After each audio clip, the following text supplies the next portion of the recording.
Hi friends, today we're going to work with reintroducing and reviewing our bridge map thinking map. Okay, so we've used bridge maps before and we use analogies as our triggers often. So this should be a really easy, quick review for you.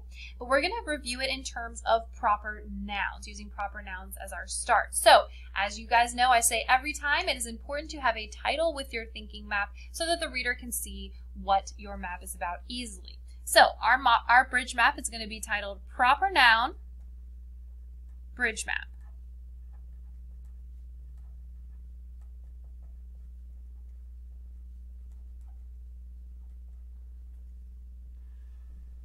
All right. Now remember with our bridge maps, they deal with analogies, okay? And the most important part of our bridge map, so you have your bridge, it's kind of what it's called, right? That has the relating factor, the things you're going to kind of compare. And you're going to have a relating factor. That's the most important piece. So your relating factor is what this line means, okay? And how the factors, the things on your map, relate.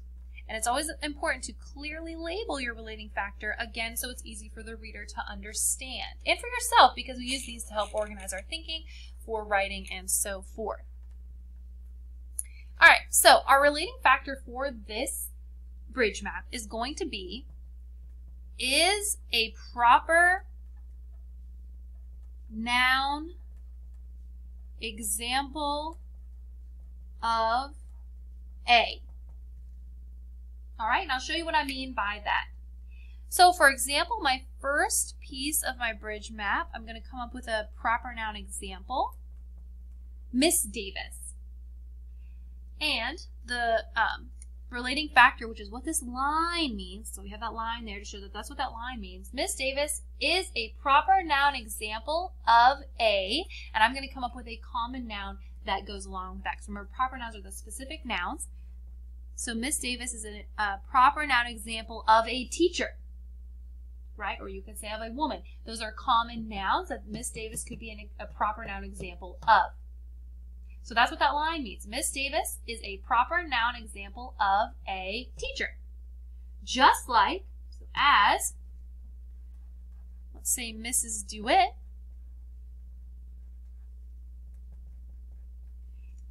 is a proper noun example of a principal.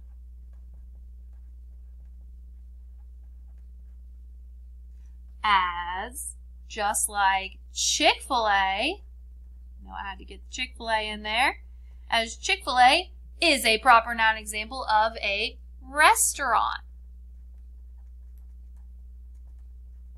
All right, so let's come up with 3 more examples. All right, so think about Walmart is a proper noun example of a store, just like Christmas is a holiday, right? That proper noun example of a holiday. And just like Oreo, it's a proper noun example of a cookie.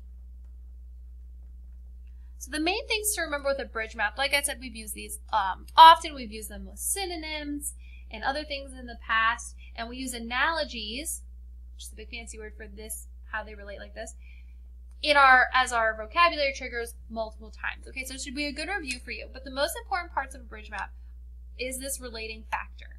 Making sure you clearly label what the bridge is showing, because otherwise you might not necessarily know how these are relating to each other. So Miss Davis is a proper noun example of a teacher, just like Miss DeWitt is a proper noun example of a principal. Remember, that's what that line means. That's why that line is there. That's what this line is saying. As Chick-fil-A is a proper noun example of a restaurant, just like Walmart is a proper noun example of a store, just like Christmas to holiday, just like Oreo to cookie. Okay? So that is our bridge map analogy, and it's one of our thinking maps. As always, keep working hard in what you're doing, do your best, and have a great rest of your day, friends.